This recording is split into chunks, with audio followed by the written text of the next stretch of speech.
And we're live. Happy Friday, everybody. It's the Nerd Dude. Woo! Yay. That's pretty cool. We're still waiting for Yay. Andrew. Yeah, And we MK miss her. left, so it's just us. That's fine. Oh no, bye MK. Oh, one person. We were just talking. Andrew's gonna be here soon, so we were just like, hey, let's talk some shit about Andrew. Avery was reminding me about all the wicked shit that I've done to him by accident. It's just decades of horrible physical and mental abuse. It's like the reason Andrew is the way he is now is it's 100% Stockholm syndrome from being friends with us. It probably is. It probably is not far from the truth. Like, well, they didn't beat me up too bad. Just horrific. Just horrific, horrific bodily harm. It's like, wait, are we his friends or his worst enemies? Wait, because it's like the line is so blurry. It really is sometimes. It really is. Oh my god. So I'm pulling up a couple interesting things here. Let's see. There's some things I can't pull up on stream. How are you? How was your week, everybody? While I'm pulling this shit up. I am 1 year older as of yesterday. Happy birthday! Oh, happy birthday! Yeah, the odometer ticks over again. Oh, here's Andrew. Andrew says, "Be there in just a minute." MK says that meme. Why not both? Both? Just horrific pain. Because we were just talking mad shit, and Zach said something about it. I'm like, no, we say this to his face. Yeah, he was like saying something like Zach was saying something like totally not bad, and was like, oh well, I'm sorry if I came off as saying something bad, and we were like, fuck that. You haven't lived until you've broken his wrist or like thrown a dart in his chest. Yeah. Jesus. Like, get with it. Yeah. You guys. I think we're bad friends. That would be putting it mild. I really think we're bad friends. We probably are. Well. Oh well. All right. You get what you get, motherfucker. Yeah. Well, he could have found other friends, but that requires getting out of his chair. That requires social skills, guys. I'm and mobility.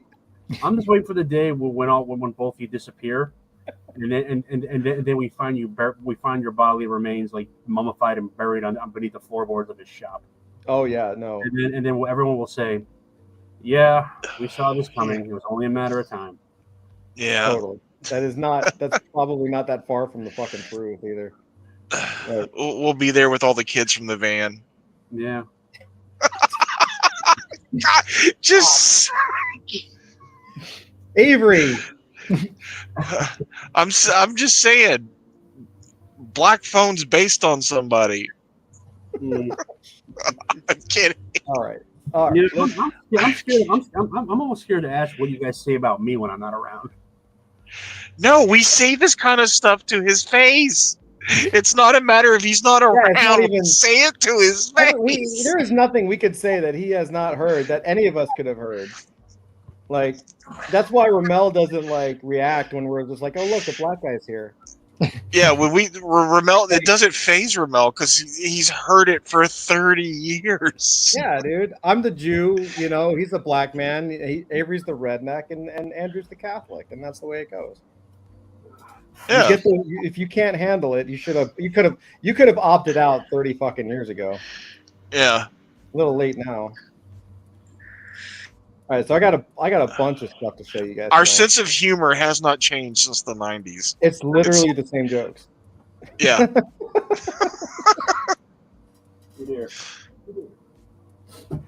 Uh, All right. Well, here's- well, what do you have to show us? I mean, while we're I waiting. got on it. Andrew. Well, hold on. One more thing. Let me get this. It's One more thing. It's his penis. It's my penis.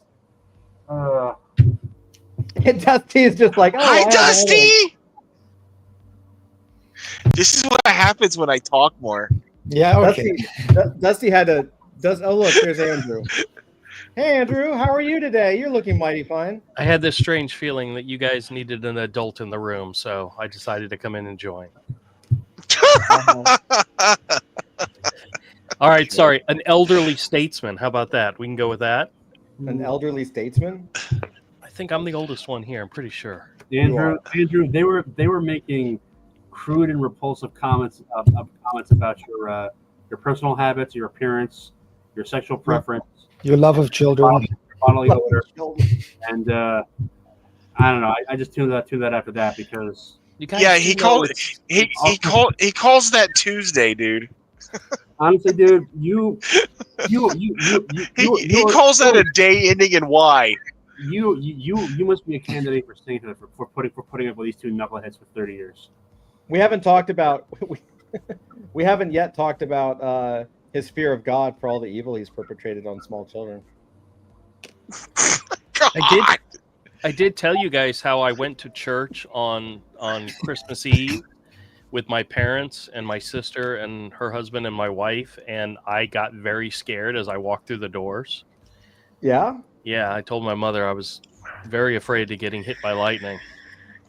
Uh-huh. It didn't happen though, so in other words, God forgives me for all my wrongs. Is that how it works? Yes, that is exactly It's how it the works. it's the free check he's given you because of what happened when you were an altar boy. Don't even joke about that, man. You know what's so funny is we were just talking about He's being an Catholic. You altar have boy. to. It's required. I'm Catholic and I don't talk about it.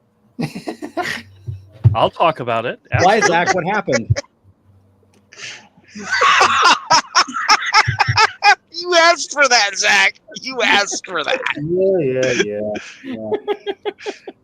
Look, all I can say is that many moons from now, when I'm standing on the edge of heaven, looking down in the pit of hell and watching all the suffering, Mm-hmm. I'm gonna give you guys a big happy wave, and just keep watching. Hey, The least you could do I'm is will- pee on.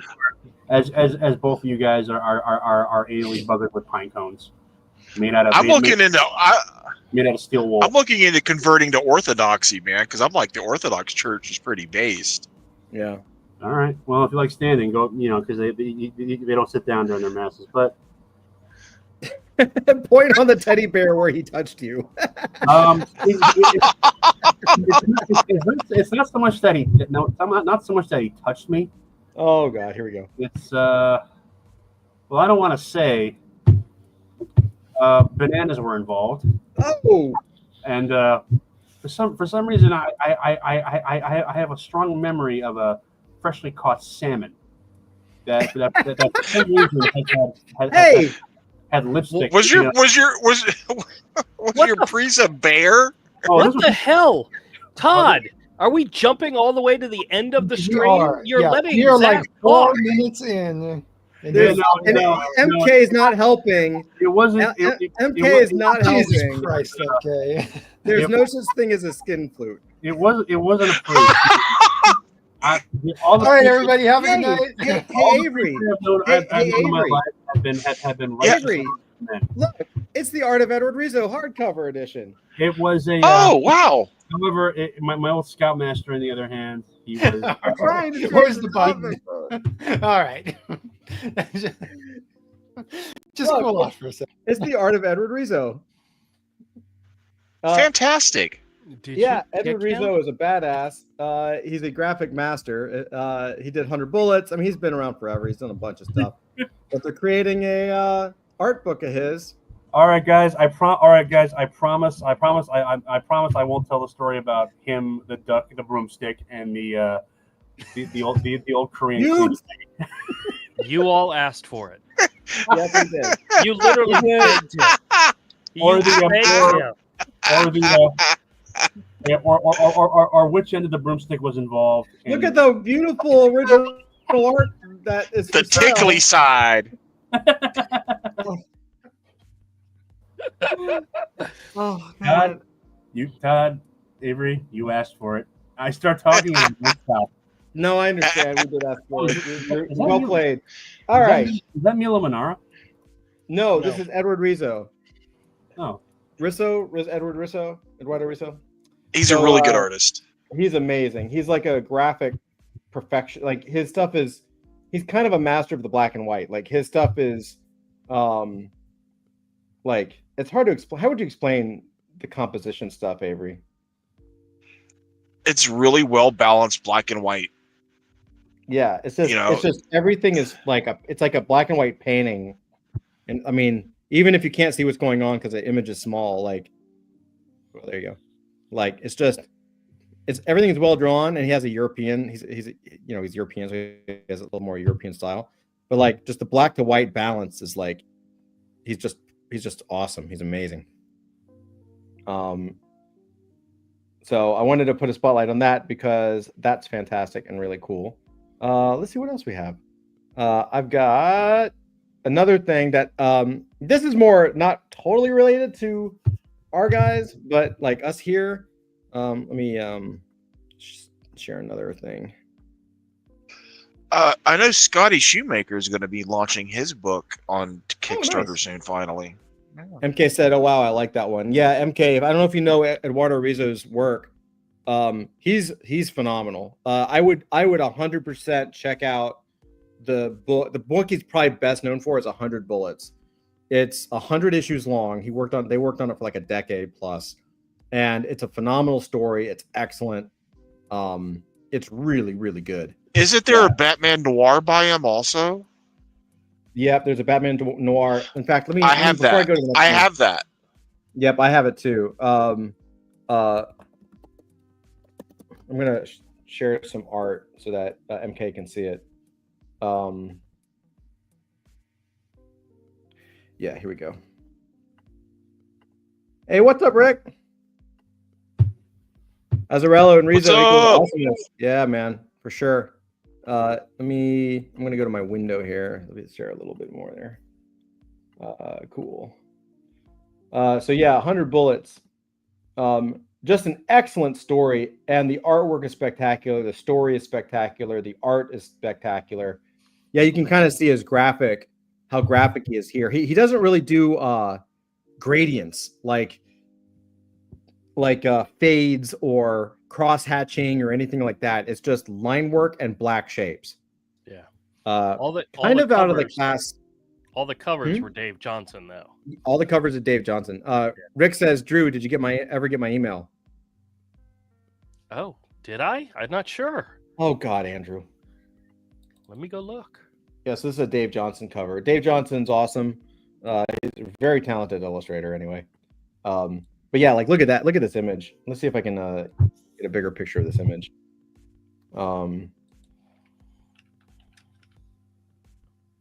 It's very much Eduardo Rizzo kind of has It's like anatomically correct Frank Miller. Yeah, exactly. It's like Frank Miller meets Mike Mignola. Like look at this. Like this character's reaching in, I guess, the seat cushions or something, but there's nothing there. It's just a shape. Like it's just he just removes everything except what he wants to show. You know what I mean? Really, really, really, really, really good. Just painted. Yeah, like that totally looks like it could come out of a Frank Miller comic. But it's like, yeah, I hate to say it. I love Frank Miller, but it is kind of like, what if Frank Miller was a better illustrator? You know? Yeah. Rick says he sent you an email weeks ago, Drew. Yep, I got it. I'm responding to it right now because I suck. What do you suck? Well, he was asking me a question about selling his collection, and Oh, I saw it and right over my head, forgot. look at this. This is hand painted. I didn't know that. That's awesome. Look at that. A very simple scene, but not easy to draw. And I don't know why this hasn't been made into a movie or a TV show yet. It will. Like, no question, it will. Just really, really good. Yeah, you it seems talk about what 100 bullets. it seems perfect for something like HBO or AMC or something. For sure. So 100 bullets. Yeah, look at this. I mean, that wasn't the page it showed me, but okay. Yeah, it's just great. So basically 100 bullets. Like, Avery, do you remember the story of 100 bullets? Do you want to tell MK what 100 No. bullets is about? Or you want me to? I never bought it. Oh shit. Okay, so 100 bullets is basically the story of, like, it goes on these travels of, like, this mysterious guy who's like an agent kind of comes out, and what he does is he finds people and he basically gives them 100 bullets, and the bullets are the gun and the bullets are completely untraceable, right? So you basically get free reign to do whatever you want with those 100 bullets. And so you get tales of vengeance and revenge and ego and all kinds of stuff when you have power, like unfettered power, right? Is that a good explanation, Andrew? I'm sorry, I'm responding to Rick's email. I'm not listening to you. Oh, good. Do you need an explanation of what 100 bullets is about? Yeah, I just did, but I was like looking for your explanation too. Okay, well, my explanation's probably better since I read it. I did too. I read most of it, but you go for it. The first issue sets up the premise, which is a guy, obviously, like, he looks like a federal agent, goes to a person, offers them a briefcase with a gun and 100 bullets, and says these bullets will never be traced back to you. If law enforcement ever finds one, the investigation stops at that exact moment. You can literally get away with murder, and you can do anything you want with it. It's yours. Do what you want. And it's an interesting premise, but there's a whole backstory about why he's doing this and who he's doing it to, because he was part of a group of enforcers for a mafioso family organization. They were the enforcers of all the mafia families. Well, you're not going to totally spoil it, right? Well, I mean, that's kind of the setup, but yeah, it's so deep. There's so much more involved in it. So, yeah, that's really, really good. It was the agent's way of getting back at the families by handing a gun with untraceable bullets to their enemies without them knowing it. And sometimes the people didn't even know they were enemies of the families. So yeah, it's a really great. Good It gets even deeper, but yeah, it's a really good story. It would make an excellent HBO Max show. Yeah, Netflix would totally destroy it and fuck it up, but Max would probably produce a really, really good show. Yeah, I highly recommend if you want to just, like, if you feel like diving into something that's like a fun read that you could read for several months, because there's like 100 issues, which is like what 10 volumes, something like that. Yeah, 100 bullets is the way to go. Absolutely the way to go. So 100%. So also, I was on Kickstarter and I found this. I thought it was pretty cool. I just wanted to share. I'm always looking at the board games and the RPGs, because some of these things get funded pretty hardcore on Kickstarter and Indiegogo. Yeah. But this one looked really pretty. It's raised almost $300,000, and I don't know. I was just looking. It's got kind of like what's his name?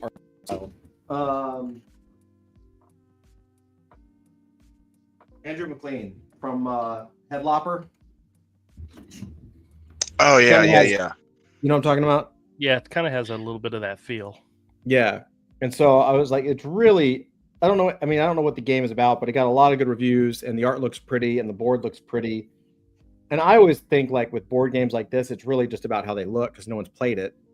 You know what I mean? Or at least like no one who's about to buy it has played it. MK says I do if the writing is good. Excellent. Yeah, I don't think you're going to be upset. Like get the first volume. So it's one of those, like, it's been reprinted a bunch. So I recommend, I mean, it depends on the budget, right? But like, they have the trade paperbacks, but the trade paperbacks go for like, I don't know, like 15, 16 volumes. I would go for the hardcover collected editions if you wanted to just get the first one hardcover. And that way, if you like it, you can kind of like have a nicer collection that doesn't take as much space and it's like hardcover. So yeah, it's really good. But I don't know, I just like the look and the colors. Like this is a really high class, really well designed game, and I just wanted to share the design because like it just looks really good, you know. And there's like all kinds of characters. Like I don't know, I just really well done game design system. So they put a lot of work into making it, you know. And you can't even design the game until the game actually works. So I don't know. I found it looked really pretty. Like that's just fucking cool. Like that's graphic design, like high quality graphic design. You know, like some cool fucking monsters back there. So I don't know. I just wanted to share. Good. Right? It looks super good. Like I don't even know what it is, but I kind of want to buy it just to try to play it. You know what I mean? Yeah. And it's actually not that expensive. Like it's really not bad. And then you get all the bonus stuff, stickers and posters and all kinds of stuff. But it's a well done campaign. Like everything about this is high quality.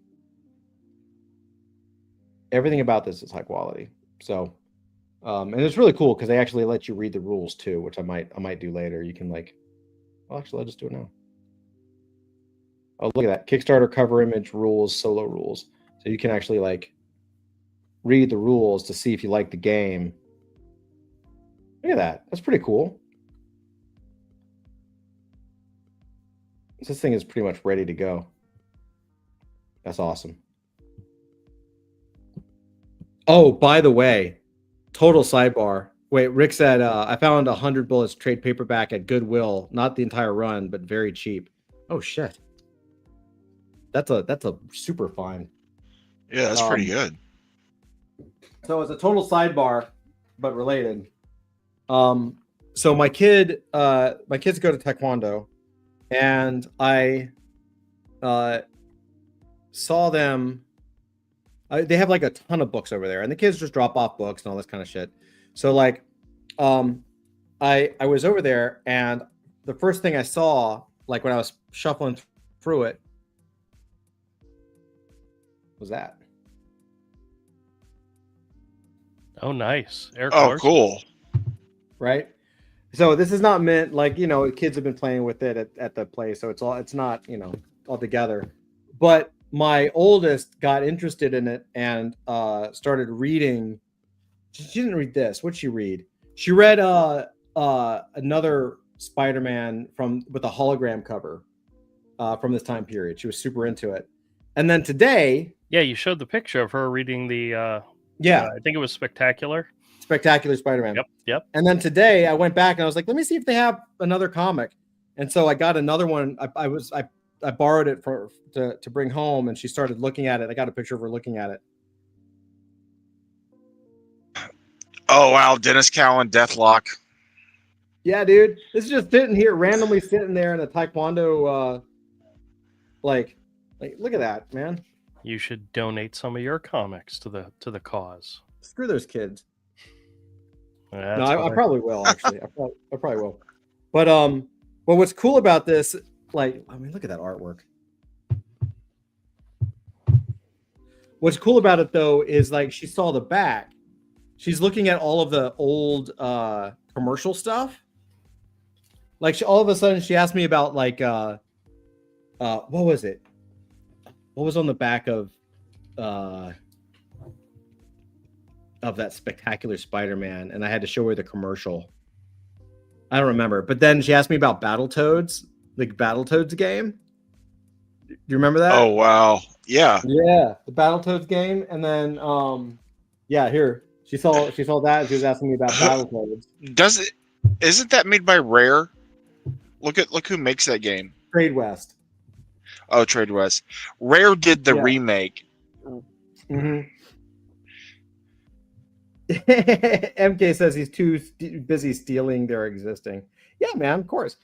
But then, dude, she saw this on the back of the Deathlock thing, and she's like, "What's this?" And I said, "Oh, that's Dungeons and Dragons." She's like, "What is that?" I said, "It's a game you can play." And she was like, "I want to play that." It's a board game. Okay, It's a tabletop let's go. RPG. Yeah, let's go. Okay. I said, I've got the book. You know, I'll show her the book tomorrow. I said, you probably can't read it because it's a lot of words, but the pictures are awesome. And yeah, so I'm slowly converting my daughter. One of my daughters will enjoy comic books if it's the last thing I do. Oh wow, yeah. Or I will disown them. It's fine. All right, so I got some more. I got a whole bunch of stuff to show you. Want to see something else? Yes. So this is an example. So you guys know Gemini 2.0? You know what Gemini is? AI, right? Yeah, it's Google's AI. Oh yeah. Check this out. So Gemini 2, the developer, like the experimental side, they uploaded the sketch and said, make line art out of this sketch. And then it turned it into an ink. Okay, so here's Wow. Here's the sketch. MK says it's a trap. There's the ink, right? And then he went on and said, oops. He said, give it some base color. And I gave it some base color. And then he said, add some soft shading. The source of low light is on the left upper corner.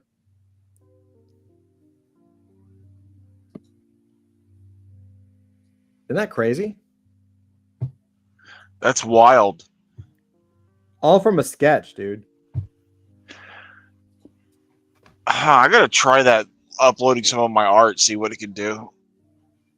It's still not. I hear from what I've read, it's like and seen. It's like still not 100%, but it's getting there. Like it's getting there. Like it's getting close. So yeah, Gemini 2.0 Flash Entrepreneurial is what the thing is. MK says, "Oh, dude, try it, Avery. That would be amazing to see. Do it live. Do it live. Yeah. Yeah, we should do it. Can live. Can it animate anything? Gemini, no. I don't know, but I'll show you some stuff that's happening in the animation space. Oh, MK says take the sketch of Jackson and try it. That could be cool, just to see. What happens. Yeah. It might be cool to see what happens. Yeah, it's not a bad idea. Yeah. Let's see. Is it here? Yeah, so this is also the same thing. Gemini 2.0 Flash Experimental. Create a character head model for this character, and it totally gives a 3D head model. Oh my gosh. Yeah, dude. Like, isn't that crazy? It is. Like, that's just nuts. And there's now, and I have it somewhere. I don't know. I've got it somewhere. But basically, they have a new thing that came out. Pixiv, one of the 3D modeling or one of the AI video programs can now take a static image and rotate it 360 degrees. They call it microwave because it just rotates 360 degrees. But what you can do now is if you could take a photo or an image or a comic image, you could get it to do the 3D frontal face like this in Gemini and then push it over into a 3D full rotating head. And then you can actually turn that into a full model. So you can't do all the stuff yet in one program like a Photoshop, but you can stitch these things together now and pretty much do whatever you need to do. Did you Oh, guys wow. hear? Total. It's cool, right? Yeah. Runways. MK says Runway does. Yeah, exactly. Runway is awesome. I'm going to be experimenting with Runway very, very, very soon. So on a little bit of a comic note to bring Andrew in. Andrew, did you hear what happened to what's been going on with Peter David? No, I haven't. So Peter David, Marvel Comics legend Peter David's been taken off Medicaid, which means his medical bills and living expenses just skyrocketed. If you can, please consider chipping in. So he's got a GoFundMe. Peter fucking David has a GoFundMe, dude. He should be rich. That's what I'm saying. So Andrew, give a little bit of a background on Peter David. No, I'm not doing your job for you. You cannot surprise us like this. You cannot bring up a topic and then pass it off to somebody else. This is something you want to talk about, then you need to be better prepared, or you need to mention it to us ahead of Thank you, Dusty. I was trying to play nice. I could talk about. I have the article. I was getting ready to go into a rant about his Hulk work and his X Factor work, but Dusty cut me off, so I'll let Dusty take it. Dusty obviously knows more about the guy than anybody here. Go ahead, Peter Dusty. David. Do it. Rick says a bunch of ex-wives. He's had medical issues and bill problems for a long time. I remember back in the 90s, around the same time as the Todd McFarlane controversy, where the two of them were butting heads about over Spawn and so forth. He was having issues, and people were helping out and so forth. So Yeah. this is not something new. So Peter David is a legendary writer. Probably, I would say he's probably best known for his Incredible Hulk run with Dale Keown. But Yeah. he also did Future Imperfect, introducing the Maestro with George Perez. Probably a great. Oh, speaking of,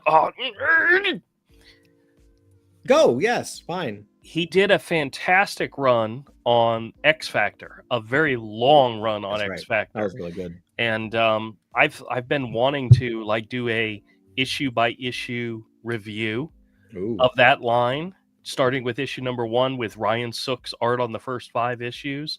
I mean, you're talking Peter David at some of his best, but his Hulk stuff was fantastic. His Hulk, him and Dale Keown created some of the best memorable Hulk stories. But I can't think of anything he's done recently. I don't think he's done a lot of creator-owned work. He worked for the big guys, and that was it. That's the memorable stuff. Yeah. But yeah, I don't know. I think he's been a little ill for a while, but yeah, he's had kidney disease, minor surgeries, small strokes. Like, I don't know. He's not doing too great, and I hate that. I know he had kind of like a thing with McFarlane, but so what? Like, that was entertaining. He's a brilliant writer. MK says Avery, it does animation with Gemini 2.0 Pro experimental, but it says I'm not included in the early tester group. I've applied. Oh, okay. I guess it's experimental, so yeah, I guess it's Okay. group. Yeah. All right. That's awesome. Yeah, man. AI, everything AI. The next, I'm very excited. I'm trying to. Yeah, it's really amazing stuff. There's so much to play with right now. But yeah, it's really sad about Peter David. I was like, oh, like, he's got a wound. The wound vac is doing what it's supposed to be doing, whatever that means. They're changing the wound vac on Friday, so more surgery. The wound is going to take its sweet time to heal because of the dialysis, heart issues, and white cell count. It's going to take longer than. why would he be dropped from Medicare? That doesn't make any sense. I don't know. He's been in recovery for 3 years. He is steadily improving, even with his kidney disease, minor surgeries, and some recent small strokes. But Medicaid, which has been taking care of his long-term disability, has just dropped him. It might have to do with his assets. He might have too much. Yeah, that's always, believe it or not, that's a thing. If you make too much money or have too much money, access to too much money, you don't get government assistance. It's one of the reasons why my in-laws, when they set up their will, Yeah. Half of it goes to my sister-in-law, and the other half goes to my wife. But they recreated in the will a trust for my wife because she's on Medicare disability. That if she all of a sudden got an inheritance of whatever amount it is, they could take a good portion of it as repayment of Medicare bills. But if it's put into a trust where she doesn't have direct access to it, it's not given to her directly, they can't touch it.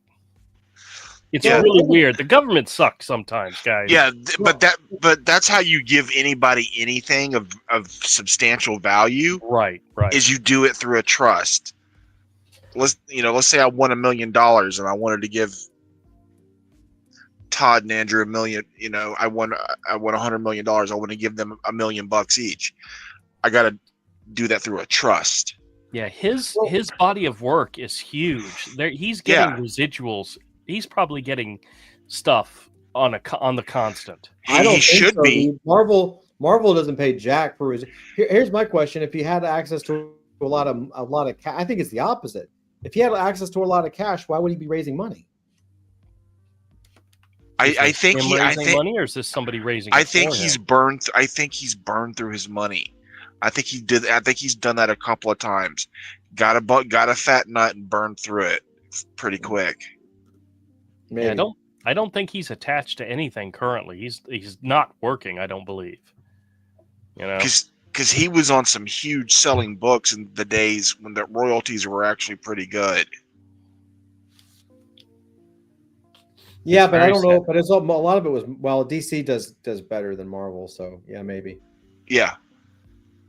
What is the goal? 75K. Okay. Well, he's getting there, so that's good. Didn't he get cracked for not paying taxes, and it was a lot of money? I don't know. Probably, maybe. It was like a lot. That story to Avery happens a lot, though. Yeah. Oh, look, Mark Guggenheim gave him a grant. Well, wasn't it, Todd? You probably remember this. I've seen him at shows where how artists will go and they'll sell their books and they'll sell their original art. He not only had his books, he also had copies of his scripts from books that you could purchase a copy of the scripts, which is kind of cool. I mean, that's one way to do it, but yeah, I know. I kind of wish I had bought some. Well, because one, that was his thing. He could sign scripts, but the other thing is like he had a really good, I don't want to say system, but like because all the pros knew him. Whenever prospective artists would say, "Oh, well, I need something to draw for my submissions," people would say, "Go get a script from Peter David." Yep. And that's what he would do. He would sell him a script for like $5, $10, $20, whatever. And like, you would be drawing a Peter David script, which is great. I mean, I feel like I used to have one, but I don't have it anymore. I wish I did. You could probably download them now, honestly. Well, if I remember, the feud between him and McFarlane was around the time that Image started, and Peter David's stance was, it's good writers that make good characters, and Todd McFarlane's was it's good art that makes good characters. Yes. And I mean, it was an entertaining feud between the two of them. I think there were gauntlets thrown down. We're like, let's meet at the show and debate, and I don't know.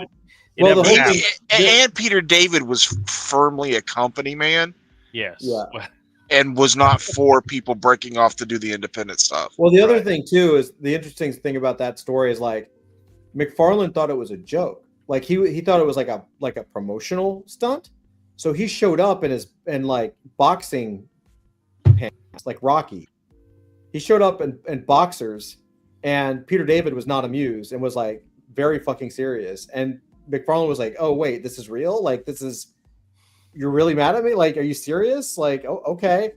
But McFarlane, I mean, had a great point, which is like, I mean, you can't beat it. Like, if a comic book is about the images, that's what it's about. And it's like a comic book without images is a novel.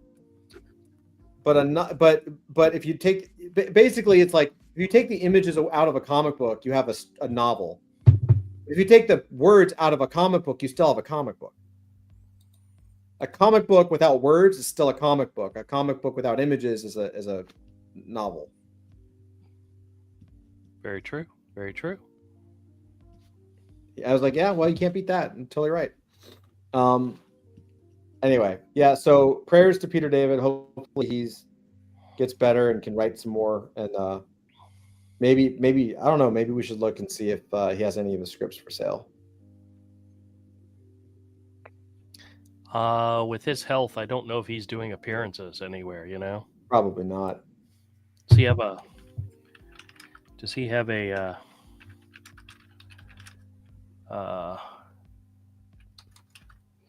I'm looking to see if he has a website that might list appearances. Hey, Dusty, Yeah. check this out. This is for Seeing you. it. You've seen this? Yeah. Damn. PeterDavid.net is the home of Peter David, writer of stuff. Doesn't look like it's been updated in many years.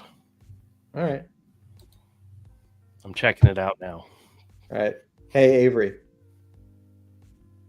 Yeah. have you seen this yet? No. Bitches. I don't think that's what it means. There's no audio. No. No.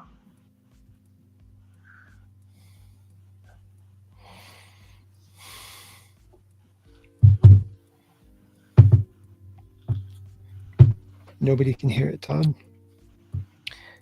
Hey, Zach, Peter David also wrote a bunch of books. I know. In the Yeah, version. Yeah, The Last Unicorn, classic. He wrote The Last Unicorn? I don't think so. Did he? I might be thinking of Peter Beagle. Yeah, maybe because Yeah, that's Peter S. Beagle, not Peter David. Yeah. Hold on. Dusty, have you seen this one? Well, you got to share it with audio because you can't hear it. Oh, you didn't hear the other one? No, I said it like 3 times, but you just were No. losing into it. So Fuck, man. Hold on. I thought I shared it with audio. I swear it did.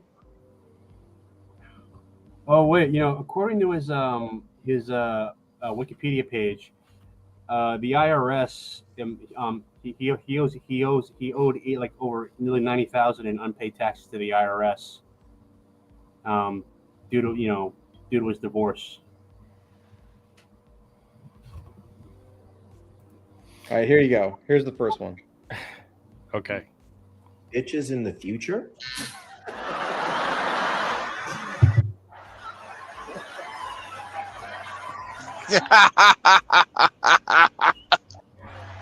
Perfect.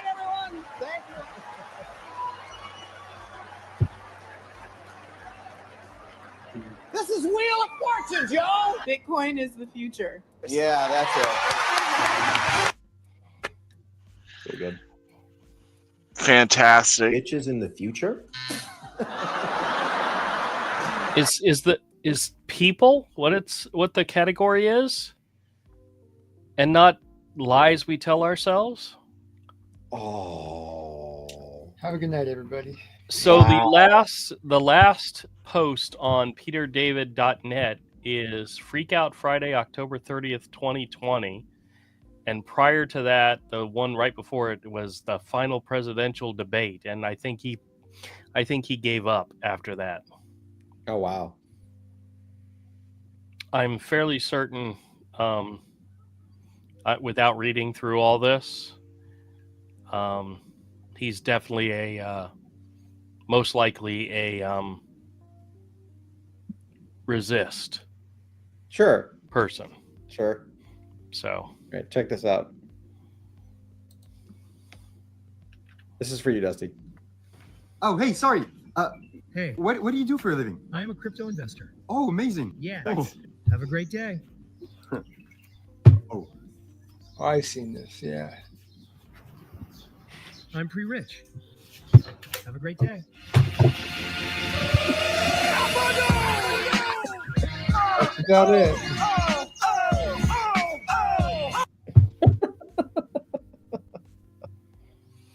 Oh, come on. That's pretty funny. Yeah, it's pretty funny. It is funny. So yeah, we were talking about animation, and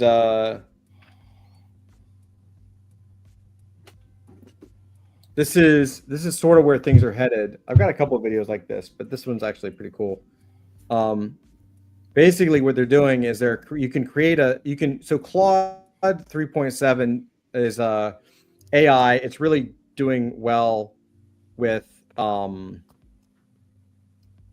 it's really doing well with code. It's a code kind of thing. By the way, Rick says about that last one, he's doing well. I'm walking. He does. Peter David does have a Twitter, an X account. Uh-huh. It looks like the last time he posted was January 22, 2023. Oh, wow. Talking about his Patreon page. And prior to that, he was talking about an anthology book that he was working on with someone else about superhero short stories running out of time. Please contribute. I have never even heard of it. It was on Kickstarter. Okay. Awesome. Hey guys, I might actually hop. I got a bad headache and it's not getting any better. So all right, man. Take it easy, buddy. What happens when you listen to us talk, man? I'm sorry to say. Later, bro. Yeah. Yeah, have a good weekend, you guys. Hey, buddy. So yeah, this is actually interesting, Avery. You might get a kick out of this. Dusty, you can leave. Okay. Jeez. Later. But what they're doing is you can use Claude to generate like basic 3D images now, right? Which is pretty cool. But then what they're doing is they're taking that 3D image or that 3D model from Claude, and they're uploading it either into Runway or Sora or something else, and they're adding a prompt, like a little deeper prompt, like from a Coda 3D version of an F1 car in a studio environment to replace an F1 with an F1 car, dark sleek studio with black reflective floors. Keep this right, like all this kind of stuff. And so what happens is they start with this, like kind of basic render, and then they export to that. Right? And so what's happening? That's pretty cool. What somebody did, and I couldn't find it because just my day was crazy, so I couldn't find the video. But what they're doing is like someone actually coded a way to basically get Claude to generate a 3D model of something, like say a castle, and then you can rotate it. They just created like a really quick rotating app, so you can just rotate it, and like you can kind of create a shot, like a zoom in or zoom out or a pan. You can just put it wherever you want, and then you can render it through like Runway or Sora or something else to get a fully rendered image in the style that you want. So what's crazy is like you'll be able to render out, if you right now you could render out, let's say you needed a interior of a Manhattan apartment for a comic shot. You could render out a rough, rotate it to where you need the image, just like kind of like in SketchUp or something, and then re-render that image and like make it realistic or make it in a comic book like outline illustration style, and you could actually get your shot. Like, oh, that's wild. Yeah, dude. You see where it's going? Like you can kind of see it, right? Yeah. It's absolutely nuts. Okay, this is kind of the next one's kind of my main event. I've got plenty more, but this was the one I actually was like, oh yeah, this is kind of what started me with like, okay, I'm going to make a bunch of stuff this week to share. There is a new Stan Lee documentary coming out. Have you heard about this? I've heard about it. This thing kind of blew up. Zach was talking about it, and I haven't finished watching the video, but I don't know anything about it. Okay, so let's watch the video, and then I really want to talk about it because I'm interested, genuinely interested to know what you guys think. So let me just yell at me if you can't hear this, okay? My name is John Bullerjack, and for the last 4 years of Stan Lee's life, I was his assistant, his confidant, but most importantly, his friend. I traveled the world with him, witnessing firsthand the incredible highs of his legendary career, but also the heartbreaking lows. Stan spent his final years enduring mistreatment, manipulation, and betrayal at the hands of a few very bad actors. Is there any way to get us out of that San Francisco thing? Or do you feel we gotta do it? Gotta do it. At the time, I didn't have the power to stop it, but I did have a camera and I filmed, everything. Whoa, watch out! Now I'm asking for your help to finish the film and finally get justice for Stan. This documentary includes firsthand accounts from key witnesses, including comic book legends like Rob Liefeld and Roy Thomas, as well as many others who saw the chaos and unethical acts. This isn't speculation, it's all on camera. Undeniable. This is old Stan Lee coming at you. No, you're not old. Irrefutable. I thought I was finished, but apparently I'm not. No ambiguity. With your help, we can finish the film, expose the truth, and give Stan the justice he deserves.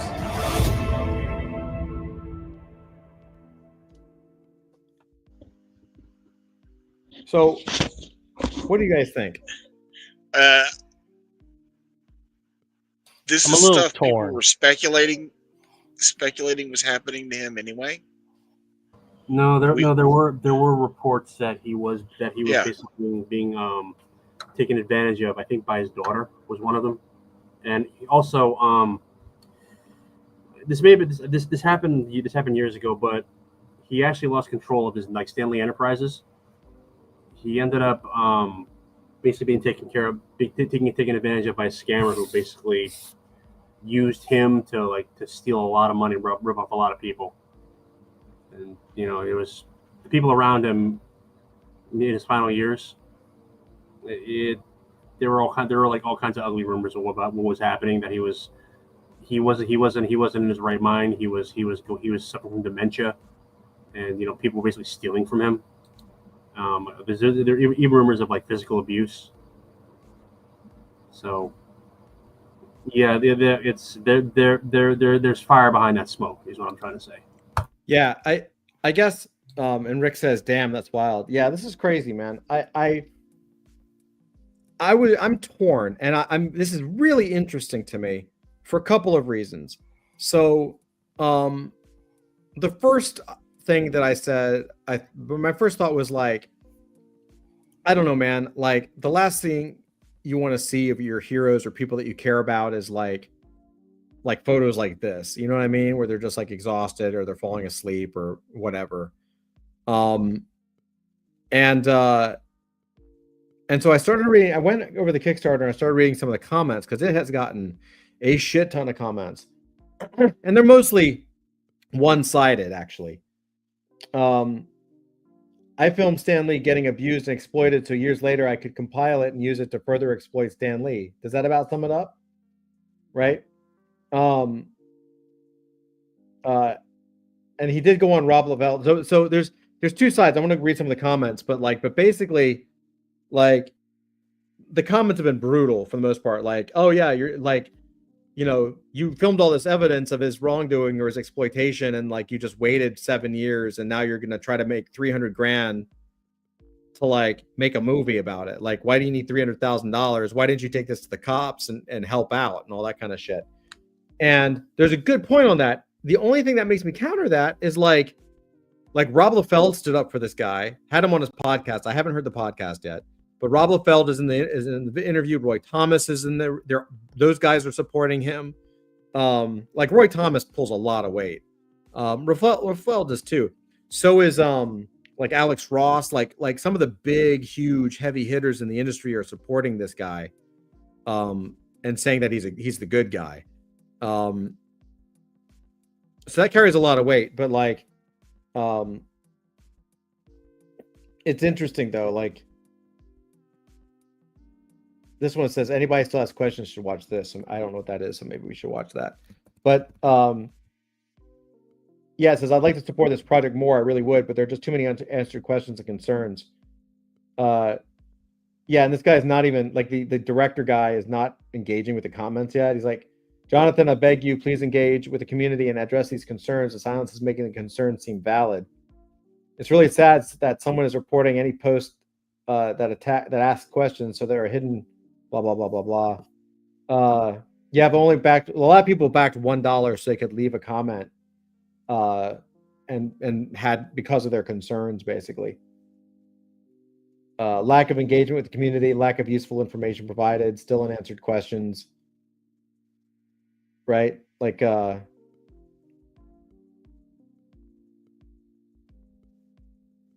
like, Yeah, I it's agree. very, I agree with you about being torn about it because, you know, if he was there and he was able to see some of the abuse, which we knew was happening, whether we saw the evidence or not, we knew there had been stories about him, you know, the elderly abuse and what's been going on, people taking advantage of him.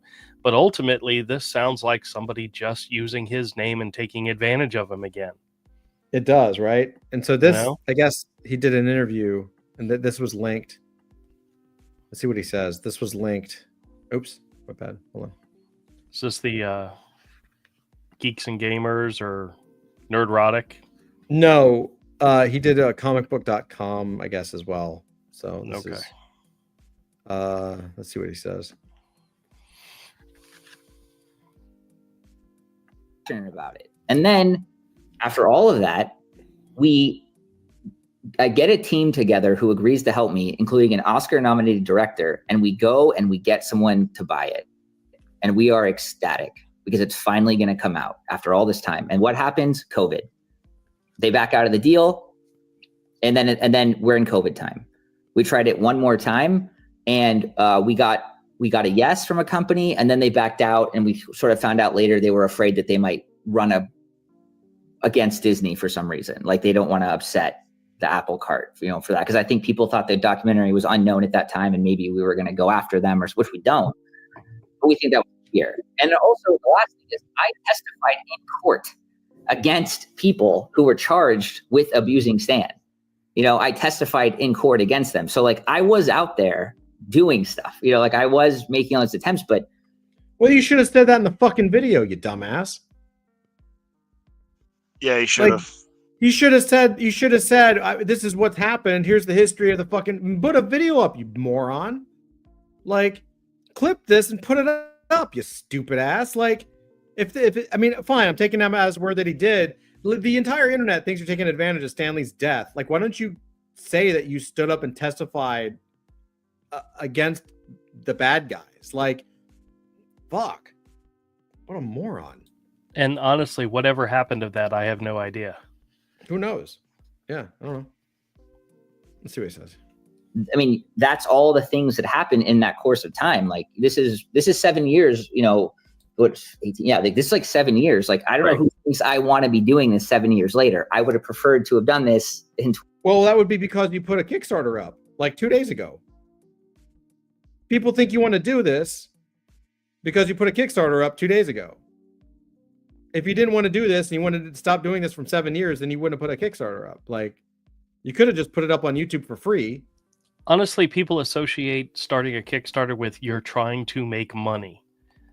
That already that already sounds bad when you're trying. Your argument is you're defending somebody's history. You're telling the story, but you put it up on Kickstarter, and the optics is you're trying to make money. And I understand, like, he hired people, he has a film crew, he'd like to get them paid. I'm sure a lot of people work pro bono. I totally understand that. But why don't you say that? And the Kickstarter campaign is empty. It doesn't really say it. It just says, yeah, the proceeds are going to people who worked really hard on the film. Like, it doesn't say the story. He didn't tell the story of the campaign. Like, man, what a dumbass. Anyway. I'm really stupid. I mean, I hate knocking on a person, but like, you're getting the entire internet to hate you, and it's assuming that you're telling the truth just on this. It's because like you didn't explain yourself. You came across like you're taking advantage of an old dead man because you filmed everything. Like I mean, okay, great. We've met Stan Lee. Like it never once occurred to me to film every waking moment with him. You know what I mean? Like, you're filming an old man sleeping, bro. Like, it seems like you're taking advantage of him. So in order to make sure that you're like showing that you're not taking advantage of him, why don't in the video say, yeah, I actually testified against the accusers. You know, we tried to get this out, but Disney shut it. You know, people were scared of Disney. Like, dude, you would have been funded the first day. You would have been funded the first day. What a clusterfuck. Hold on. Let's see what he says. 2018. You know, this is just where we are. The situation's a little more complicated than the general public understands. Sure. And and you could see how that might not have made a riveting Kickstarter video. If I just had to walk you through that. What are you talking about? It would have been a great Kickstarter video. Like people aren't having this guy on apparently. Like, look at this guy's face, the comic book host. People aren't having him on to talk about how awesome his Kickstarter campaign is. They're coming on to see if he's a fucking shady motherfucker or not. He's having to be defensive because he fucked up. God. Before you get into the, I don't know. In hindsight, maybe you should have. But yes. You're asking for, and it's not too late. Why don't you record a video tonight? Why don't you clip this and put it on the fucking channel? Like, you can edit a Kickstarter campaign, bro. He hasn't even gone in his own comments to like say, "Hey, everybody, this is me." Like,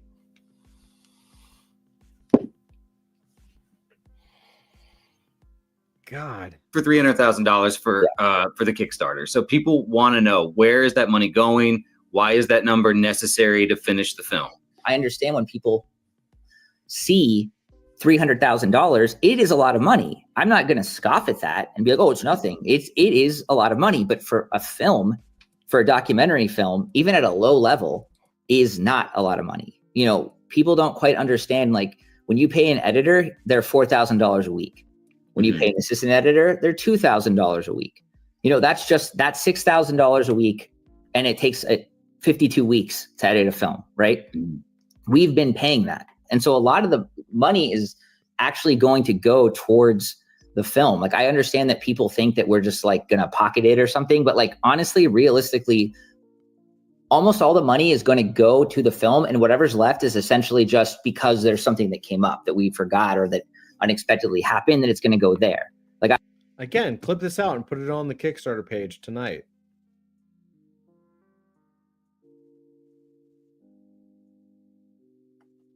I do not, with $300,000, anticipate any extra money. Well, how much, if you had to guess, how much money do you think you've spent out of your own pocket on this project so far? So personally, between the lawsuit that came of it and the actual money in the film, I'm over $200,000. What lawsuit? Why isn't that in the Kickstarter campaign? Sounds like it's an interesting story that it makes me doubt his editing and shooting skills and his storytelling skills if he can't even tell the story behind what he's making. Am I wrong, Andrew? I really think we should start making documentary movies. Because we could probably do it for a hell of a lot cheaper than $300,000. Yeah.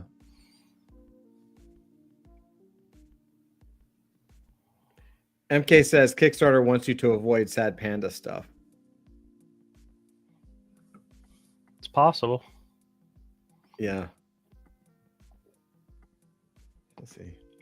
Are you telling me that there is nobody out there with money who is a fan of Stan Lee that wants this documentary made and isn't willing to back it personally? Well, I mean, he's got like Liefeld and Alex Ross and Roy Thomas and Rob Liefeld, Alex Ross, and Roy Thomas could each write a $100,000 check and get this thing made and put out there. Yeah. Yeah,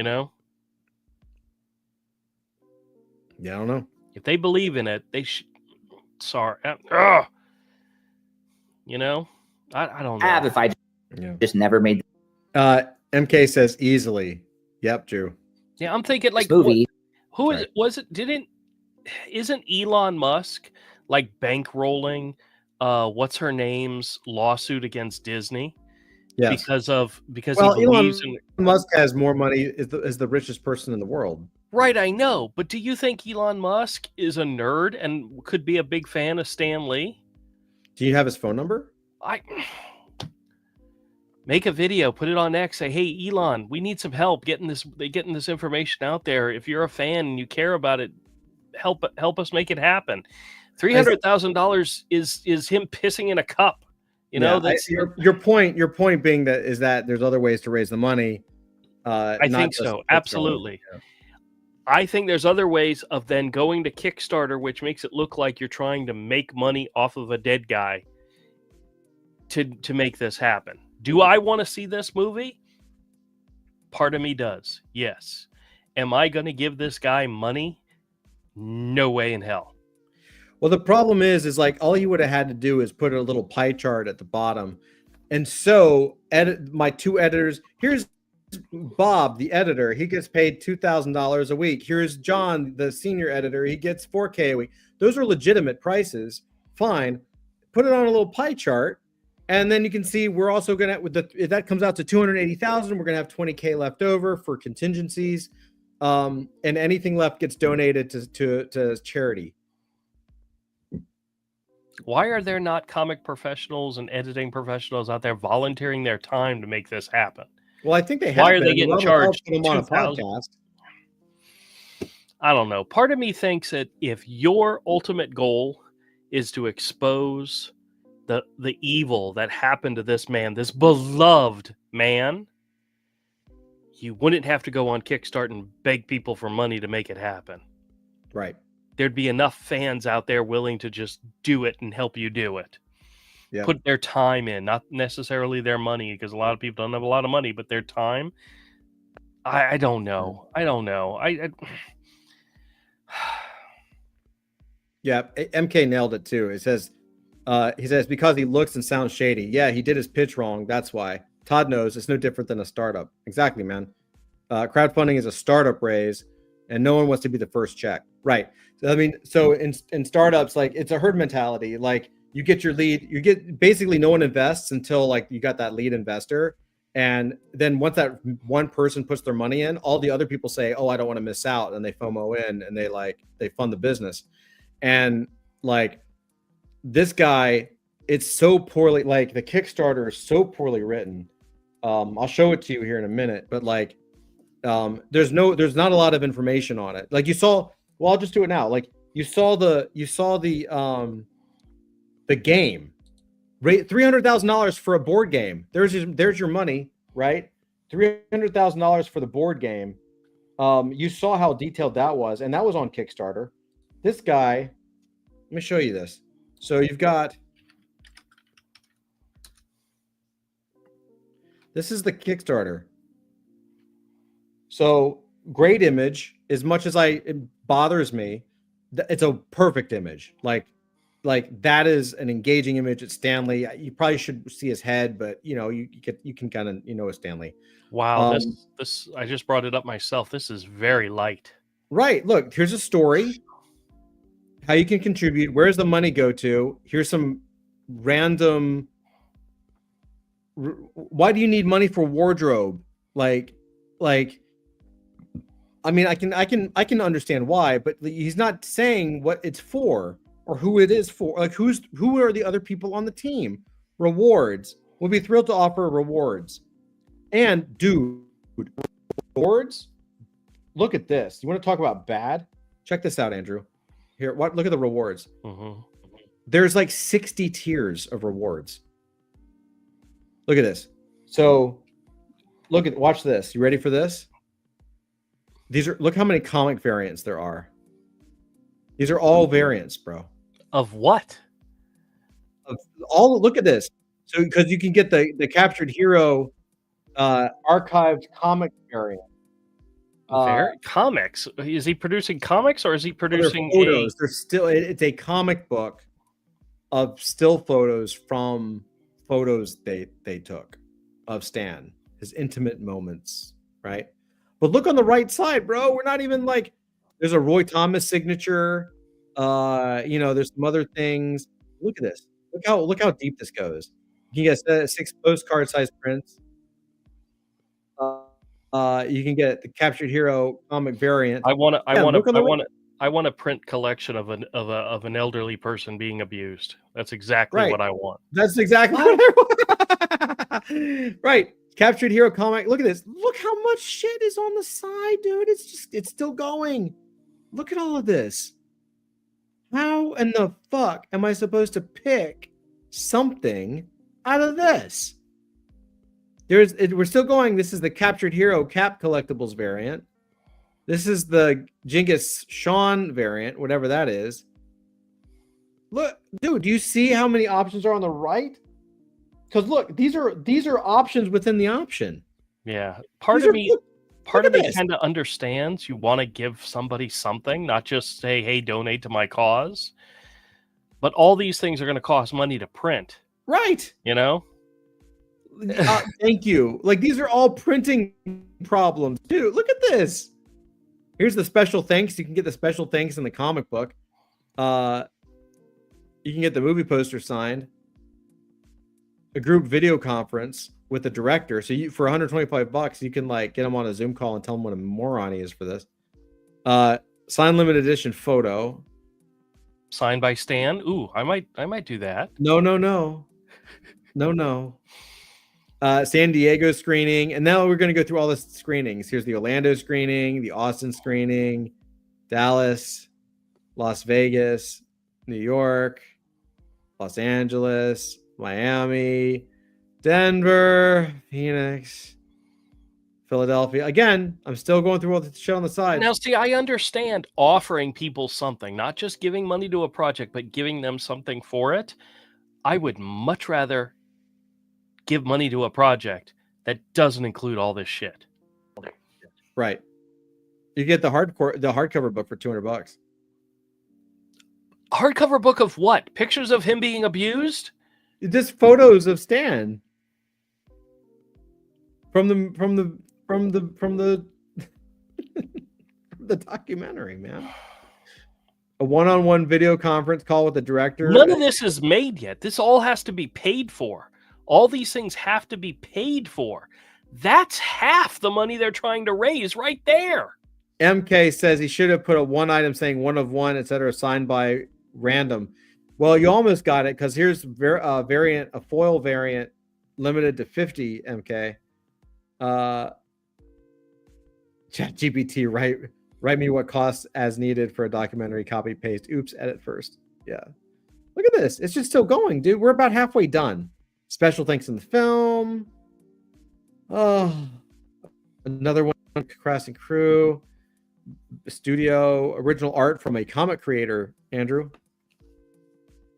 Yeah, which one? I don't know. A comic creator. Just a comic creator. $400? Well, I could do it. For a comic creator. I want half the money though. You can get the set at 10 Captured Hero photo comics. Is that him in bondage? Is that what Captured Hero means? Here's the mint, the 9.8 foil variant graded. Man, screw this. Why are we still talking about it? This is getting disgusting. You can look Stanley Los Angeles tour. Like the director will take you on a tour of LA to show you places where Stanley like got abused, I guess. Ships to anywhere in the world. Now for $500 you can meet and greet Roy Thomas. So Roy's behind it. Mark Texiera, 11 by 17 commission. Dustin Yen. Yeah, notice how those are actually paid. Yeah. Squares Brothers. Stanley signed. I have no idea who that is. There were 20 of 20 left. Yeah. Go back up. Go back to that's one nobody bought. Dustin Nguyen, 2 out of 10 have been bought. Go up to the Texiera. Just curious. Okay. 3 out of 5. All right. This one is a Stanley signed artist proof. So I guess he signed this one, but it's like $2,000.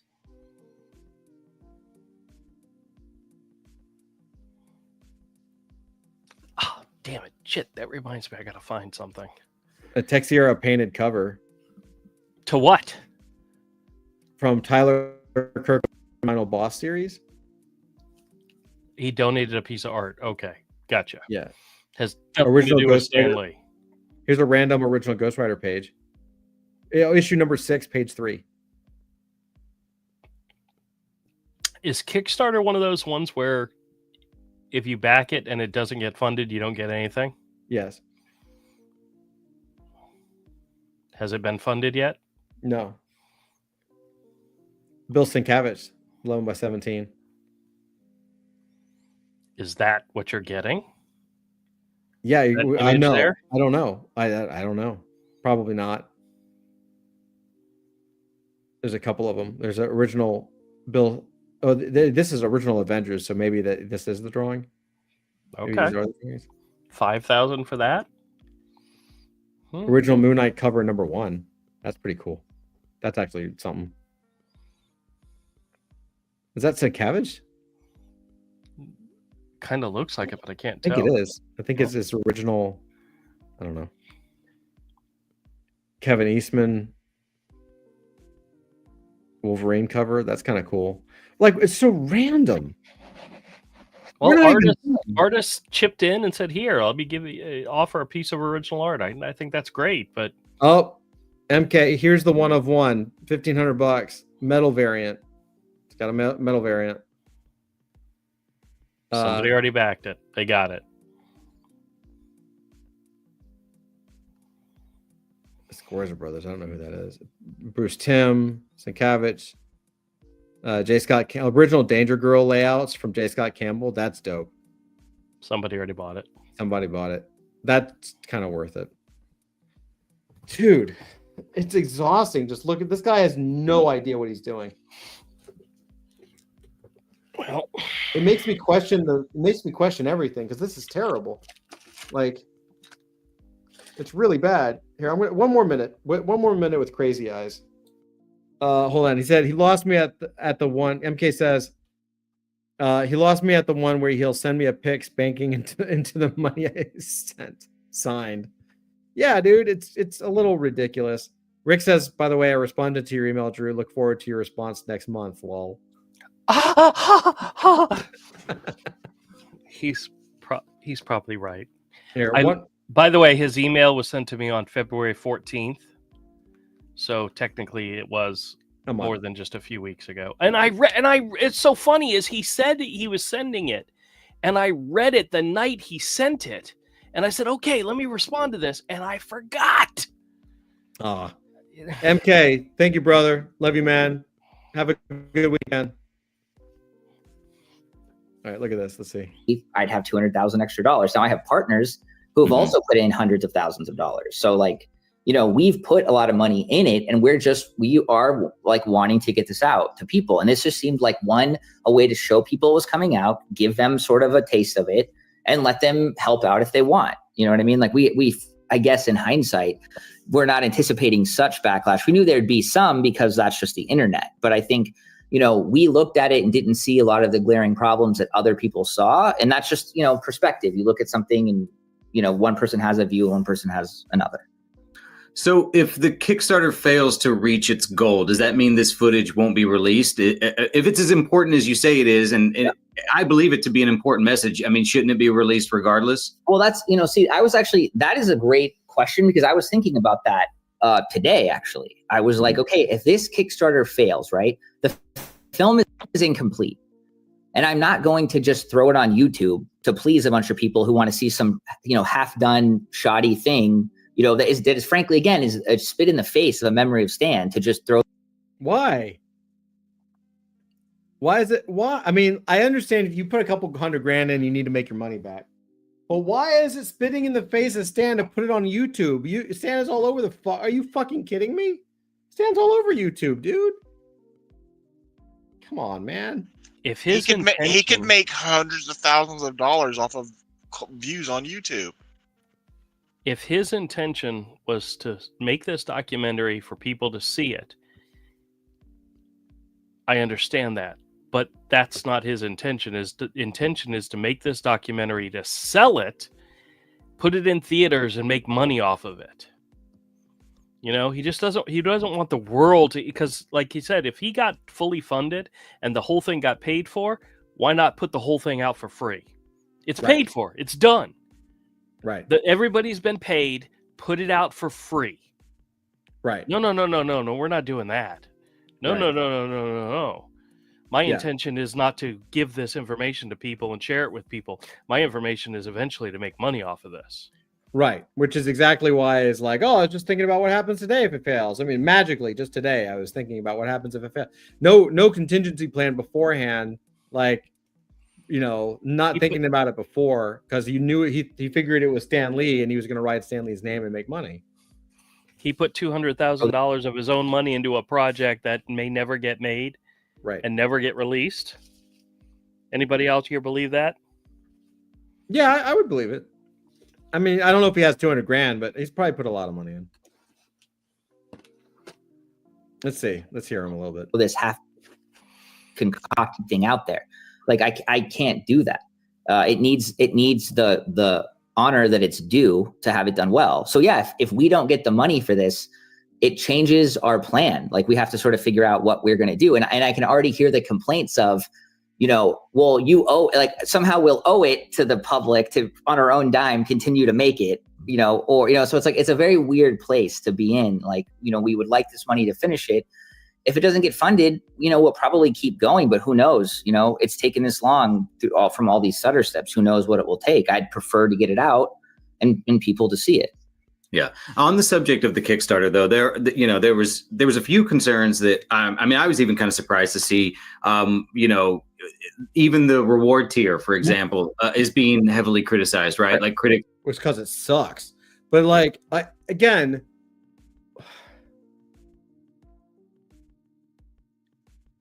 Why not put another video on your Kickstarter right now explaining that you stepped up, you testified against people, you've been through the ringer, you've had lawsuits trying to stop you. You could have put yourself, people would have gravitated towards you and given you the money. People would have loved to have supported you. Are you kidding me? Everyone in this country loves a victim. Like, you would have been the fucking man. And like, and not even a victim, like a hero that's been persecuted. Like it's a superhero story, dude. Or I don't know, go back, go into the campaign. I'm on the side of like, I want to see this thing succeed. I really would like to see this thing succeed. Good night, Rick. Yeah, it looks like a cash grab now, right? Like he could go right now back to Kickstarter. He's the admin. He could redo the comments and say, hey, I understand how serious this is. I want to give you a little more context, and just shoot a video of saying, hey, everybody, it's me. I just wanted to let you know. Here's the questions. A lot of comments. Instead of doing all the stuff in the comments, I want to do it here. Tell the story. Tell what's going on. Here are the people. Here's Rebecca, who's the mic grip. Here's Bob, who's the editor. Here's the wardrobe person. Here's the hair and makeup. And, for Rob Liefeld's, all this kind of shit. Like, tell the story of where the money is going, the pie charts, everything that's going on. Simplify the rewards. 5 rewards, 10 rewards max. Like, oh my God. And then like, go into your comment section and like respond to people. They're going to flame you. That's okay. Go into the comment section and respond as best you can, and then direct people to the homepage where now you have like all of these interviews where people can see that you're like not a douchebag. Because right now you still sound like a dude. You come up like, it's like you're avoiding the Kickstarter and trying to explain yourself. And like, if you didn't think, it just makes it sound worse. Like, if you didn't think about what you would do if the Kickstarter failed, it means you clearly thought you would kill the Kickstarter, that it would just win because of Stan Lee, which isn't good. Like, that doesn't help your case. You know what I mean? Like, you're not helping your case by this, man. Are questioning whether some of the rewards are minimizing the intended message behind the documentary itself. So can you walk us through your thought process behind the reward tiers? And was there any concern that they might undermine the seriousness of the documentary's message? Well, so the whole concept of GoFundMe's or Kickstarters, when I'm asking someone for money, right? Who, people work. Please, God, don't explain what a Kickstarter is. Oh God, dude, this guy is. You understand? I was on the fence, and I want this movie to come out because I really want to see it, but I also don't want to see it because I don't want to have that kind of memory of Stan Lee. Like, guys, don't do hard for their money. They work jobs that don't pay that well. They work long hours. Like it's their time, really, is what you're asking for. And to me, when I say, hey, just give me money. You like Stan, give me $30 to help make this movie, right? You get nothing, but just give me $30 because, you're sad that Stan got. To me, that doesn't seem like a fair trade-off. So it's Okay, I know I'm stopping a lot, but that is such a fucking straw man, dude. Avery, are you around? Like What? Like you heard what this kid's saying? Like, to me, I think Kickstarter, people don't want to just donate money; they want to get something in return. Like, no shit, man. Like, that's not the problem. The problem is like you're making comic books of like an abused man, dude. Your movie is about the abuse of Stan Lee, so you're putting photos of him from an time when he was abused in a comic book. Like, that's fucked up. That's like for a documentary. His rewards should be I have a digital copy of the film, right? A hard copy of the film, right? And he has that art to auction off there. Have one book. You've got the digital copy of the film. You've got the hard copy of the film on DVD, Blu-ray, whatever. Have one tier that's like a hardbound book of some photographs from the fine. I also think some of the artwork, I think you could have done better on like getting more artists, but like get some original art. Totally cool, man. Like that would have been. I think that was on the right track. People that would have supported Stan, like, totally cool. But I understand your thought of taking Stan Lee and his importance to comic books. So we take photos of Stan Lee from the documentary and put them in comics.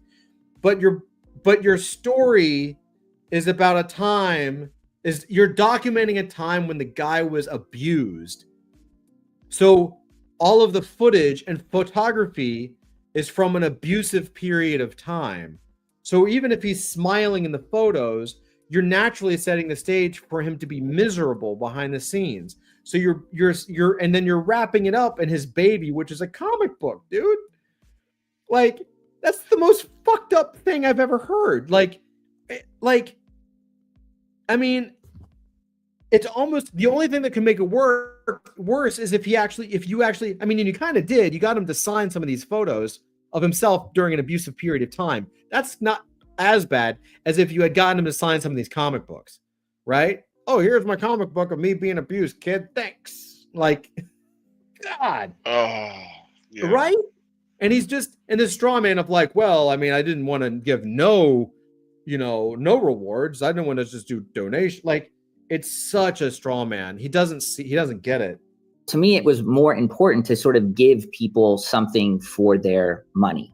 Mm-hmm. So like, if there's a lot of comic book fans, they could get that. Maybe people would rather see the movie and do a Q&A with, Rob Liefeld or something, like I wanted to give people options to feel like they're getting something. So I'm not just asking them for money, for nothing. Hey buddy, thanks. And then that's it. Like I wanted to give them stuff. Now I see, again, per my, opening statement, I feel and I understand why they look weird.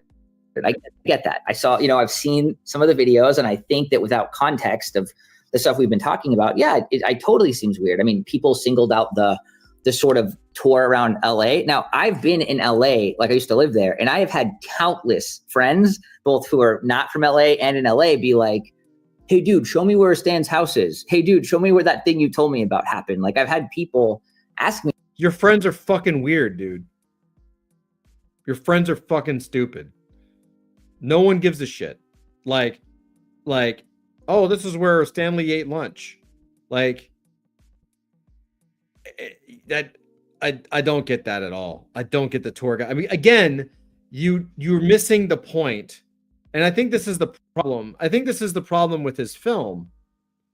And it makes me question his film. He seems to have some kind of cognitive dissonance between what he's offering and what his movie is about. Like his movie, again, is about the abuse of Stan Lee. It's Stan Lee, the final fucking chapter. It's not gonna, I'm assuming it's not a happy film. And yet, he's gonna like, his rewards are like a comic book with pictures of Stan Lee, and I'm gonna take you around town where Stan Lee used to hang out. Like, brother, like, it's in the context of being abused. So people saw the tour and they were like, what? You're gonna show me the house he got his ass kicked in? Like, oh yeah, that's the house. That's the place where the nurses stole his fucking money and said that he was like trying to molest him and shit. Like, are you kidding me? Like it's just not. It's just. Am I wrong? Like he doesn't seem to understand how the rewards support his film. The comics, the original art is totally cool. Like that makes total sense. But Yeah, I agree with you. Right? Yeah. Me that before. And also, like, we live in a country where you have like murder tours, you know, like in like a. Oh my god, dude. Oh my god, are you fucking kidding me? Hey, we have tours where people show where other people got murdered, so it's totally cool to show where Stan Lee got abused. Fuck, this guy's an idiot. God, dude, I really wanted to support this. I really did. This guy's nuts. Like, we have murder tours. We live in a country that has murder tours, so this is totally fine. Fuck you. You know, a suicide hospital, whatever. Like that is a thing, and this is not even remotely close to that. Well, then why did you compare it to it, you moron? Well, if we have murder tours, all he's doing is promoting elderly abuse tours. I mean, hell, just ask Zach. He'll do like kiddie porn, tours. Yeah, elderly abuse isn't as bad as murder or suicide tours. It's totally fine. Let's do it. Hey, I never said anything about kiddie porn tours. Bestiality, but not kiddie porn. The argument he's making is ridiculous. So the argument he's making is ridiculous. He's grasping at straws. He doesn't. I think look, I don't know this person, obviously. I'll be honest, I kind of tuned out because I did this subject that he's going on about makes me really uncomfortable. That's fine. It's content. I'm literally like, I'm muting myself and I'm watching like recuts of old Wire episodes. So don't. Okay. Great. Thanks for letting me know. No, just mute. You're good. You're fine. But like, I guess my point is, I have to say this. Maybe this guy's heart's in the right place, but this is really, really this just feels really, really wrong to me. He's not making it any better by talking. He's actually justifying. I mean, he hasn't said one thing that has made me think that everything people are saying isn't true. Like he literally said, he doesn't seem. Again. The tone of the movie has to be negative. It's not going to be a happy story about the abuse of Stan Lee. Like, it's an elder abuse story. It's going to be sad, and it's going to be heartbreaking, and it's going to be scary, and it's going to make you angry and sad. And yet, he's like, well, we have murder tours, and that's kind of cool, and people ask me about that all the time. And it's not like suicide. Like, we have suicide tours too. Like, he's justifying it. He's not saying, yeah, I could kind of see the problem of like doing this and what it might look like. He's like, no, it's totally cool. Like there's I'm sensing a lot of narcissism and ego in this guy. I mean, again, I'm making assumptions here and I totally admit to that, but like, it just really does not seem like this guy gets it. Is there someone who might be like really nerding out on the stuff they saw in the movie, and they might be interested to see where some of this happens. But again, it's one of those things where if there's two people that are interested, they at least feel that they're getting their money's worth. You know, like as somebody who's close to Stan, though, I mean, isn't that hard for you? I mean, the thing is, like, this whole thing, I think for me, the most important thing about this is that this movie gets out and people see it. Mm-hmm. I knew he was going to say that, dude. I knew he was going to say it's just about the story. The story must be told. That's such a cop-out. Yeah, well, then the answer to the question, if it doesn't get fully funded, are you still going to release it, is totally different. The answer is yes. No, this is not about it getting out there. This is about him making money off it eventually. Right. He gave himself a box, right? He's like, well, I'm not sure it's going to change things because we don't want to just damage the legacy of Stan Lee if this thing isn't edited to the goal of $300,000. But then it's just about getting the story out, guys. Right? Like that is my main priority. No, it's not. Your main priority is raising $300,000 on Kickstarter. You could have totally put the raw footage out. Like that is not a problem. You could have hired an editor at a local college and had the entire thing edited for $5K. Would it have been as good? No. But you could have done it. But you wanted to make a really top-notch film. And I respect that.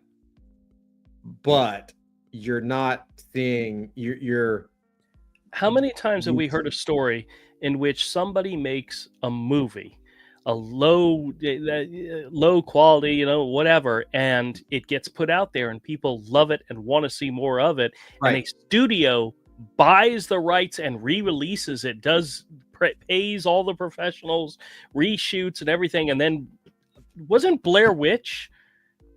Isn't that what happened with that movie? Yep. That they created it, and then the studio bought it, and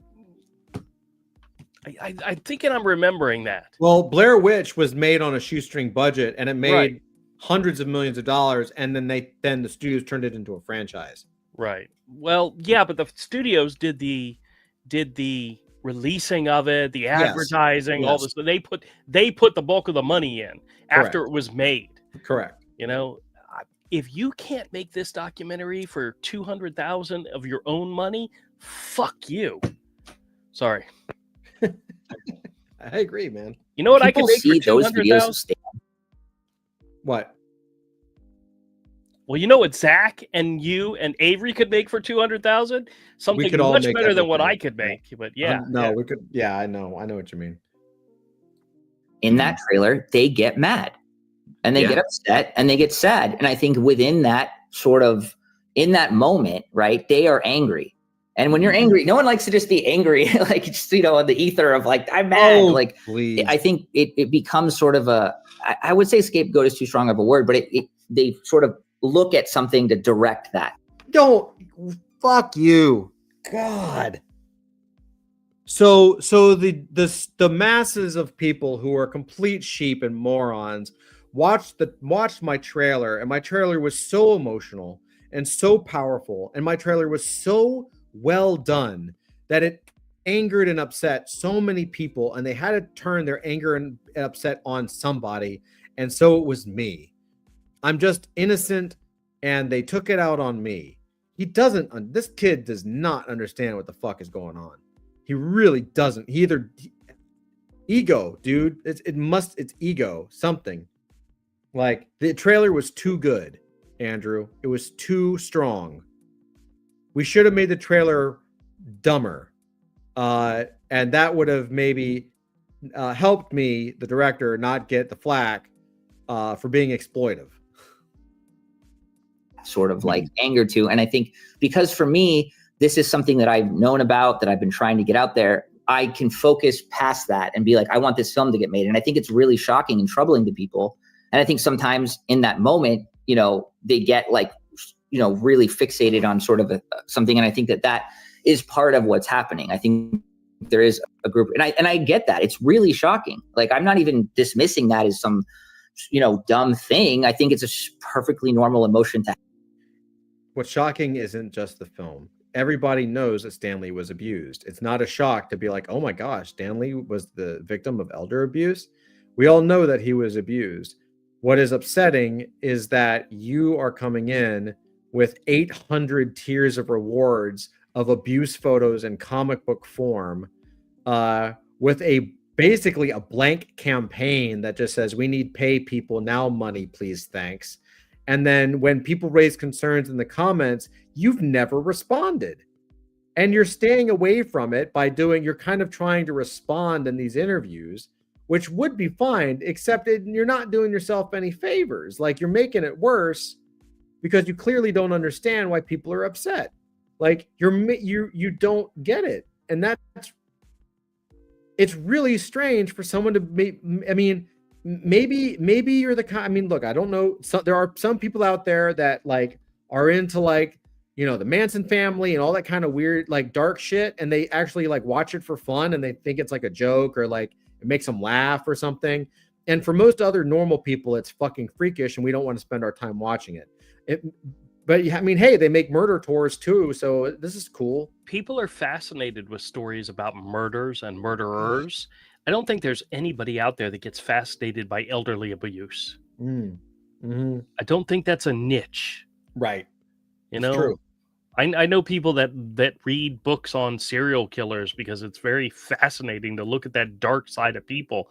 I don't know anybody who goes out there specifically looking for books about elderly people being shoved off bridges, you know, or thrown in front of trains and you know, taken advantage of. Yeah. Maybe there are. Maybe there are. I am honestly shocked that this guy is so disconnected from what he's actually presenting to the world and how he's presenting and turning it on the people watching the video. They're mad, they're upset. I don't want to say I'm a scapegoat, but I'm a scapegoat. No, you did this. Like you are presenting something so casual and trying to take advantage of it. Like, to have, but I think the real message, I guess, that I even failed at getting out is like, I want this movie out tomorrow. And if getting this money is going to severely expedite that, you know, if we don't get this money, okay, we don't get this money. Eventually we will get it, like on our own, we will make it work. But, you know, it could be another year. Does anyone want? Okay. I'll wait. No one was I'll wait a waiting. year. I'll wait a year to see this movie. Nobody was asking for it. Like, what he's gonna say? Does anyone want to wait a year? Yeah, fine. Nobody. Want to wait another year? You know, I don't. So who is begging to see Stan Lee go through his final days in pain and suffering? Like, is there people saying I would need to see this right fucking today? I need this right now. Zach's camera's off, so you can't see him raising his hand. Yeah, he's raising his hand. Avery is too. Yeah. But like sorry guys. He also could have donated, like he could have donated, like on the bottom of that Kickstarter page could have been like 10% of proceeds would be donated to an elder abuse nonprofit foundation. Has this guy ever made a documentary before? No. I find it funny I that shouldn't say that. I don't know. I don't think so. He's credited as filmmaker here, but has he actually ever made a film that people have seen? Well, he's made the Stan Lee film, right? He might have made some shorts. I don't know. I can't judge that. I don't know. Let's say yes. I don't know. Let's say you get the film, you get the money, you get to make the film the way you envision it. How long before you think it would be released if the stars align and you reach the Kickstarter goal? I think based on the conversations we are currently having, there seems to be a lot of fruitful endeavors that people are sort of coming to us with. And I think that if we get the money and we'll have the, you know, we still have to, you know, do recreations and a couple things. I think there's a real chance of this. Andrew. Yes. I'm waiting for him to say the movie is done. No. Money. God, this is just worse and worse. Okay, for the 100th time, this movie is about an elder abuse story where the person being abused is Stan Lee. Let's hear him say this again. To make the film the way you envision it, how long before you think it would be released if the stars align and you reach the Kickstarter goal? I think based on the conversations we are currently having, there seems to be a lot of fruitful endeavors that people are sort of coming to us with. And I think that if we get the money and we'll have the, you know, we still have to, you know, do recreations and a couple things. Are you hung up on the recreations line? Yeah. You know what a recreation is, right? Well, yeah, but it's isn't that a typical thing with documentaries? I mean, in a murder documentary, you might want to show a recreation of someone getting murdered. Well, no. I watched a documentary about the guy who was supposedly the strangler or whatever, and how his family, they kind of had suspicions, but it wasn't until after he died that all this stuff. So maybe like flashback. Yeah, there was like scenes in which kids were at the beach and all. These were not videos of those kids actually at the beach. They recreated them and, you know, right. But just Okay. to fill in the All right. spot. So I don't. I will don't- give that a pass. Okay, 100%. Yeah, All right. I could easily see them taking I just- video. I footage just had a of, like- vision of like someone, someone in like. No, it would be. It wouldn't be. like- It wouldn't be images of Stan doing stuff. It'd be like next time he went No, to the New York I just- Comic Con, and then all of a sudden there's a cam of New York No, Comic Con, I and just that's imagined- used as footage for it. I just imagined like actors, like an actor in a wheelchair, and it's like a silhouette. The silhouette's against the wall, and it's like an old Stan Lee and the shadow of an old Stan Lee in a wheelchair, and just someone just standing up again, like just. Yeah, no, I don't think that's what they're talking. Yeah. Okay, fair enough. No. I'll let it pass. All right. I think there's a real chance of this entire thing being done within 2 months, locked and ready to be distributed somewhere. And then at that point, it comes down to just, Hollywood and who's going to buy it or who's going to, but I do think that we are talking. So, okay, there's another problem. Wait a there. minute. If he gets the money, he could have this thing done in 2 months. You catching That it? means the majority of this film is done. And the money he's trying to raise is to pay him back for the money he's paid out, because you're not going to spend 300 grand in 2 months based on what, he's already, he let out like, oh, it's 4 grand a week for this or 2 grand a week for that. Yeah, His math isn't mathing. This all smells so fishy. Yeah. I mean, this is like Zach coming back from a long weekend on his boat. It smells fishy. I'm trying to see if they're even paying attention. No, they're not. Minimally like twice as fast. Like if this money doesn't come through for whatever reason, you're talking another year before this thing's done. Now, you have said before that Stan gave you his blessing to share this footage before he passed. How explicit was that blessing? And did he understand? Why don't you have that on video? I hope he does. Why wouldn't that be? That's Why a wouldn't very that serious. be? No, he must not, because why wouldn't that be in the trailer? Be like, oh boy, I hope you watch this movie from John. It's really important to me that you watch it. Or do you think that he understood the full scope of what you were capturing? Yeah, I think at first, when we were just filming really early on, he just knew that I was capturing everything. But there was a point where he didn't even know. He was not aware what was happening to him because it was happening behind his back. It was happening in things he couldn't see. But by the end, he was very well aware. We had a lot of personal conversations about his feelings on what had happened to him, who had done it to him, kind of his whole experience of it. And by the end, which we feature in the movie, again, it's like part of this thing is like, I'm trying not to give the entire movie away here, but like in the film, we are having a conversation about it, about the film and his thoughts on it. And he's very passionate. And in what is a very emotional moment. That should have been in. There should have been a clip.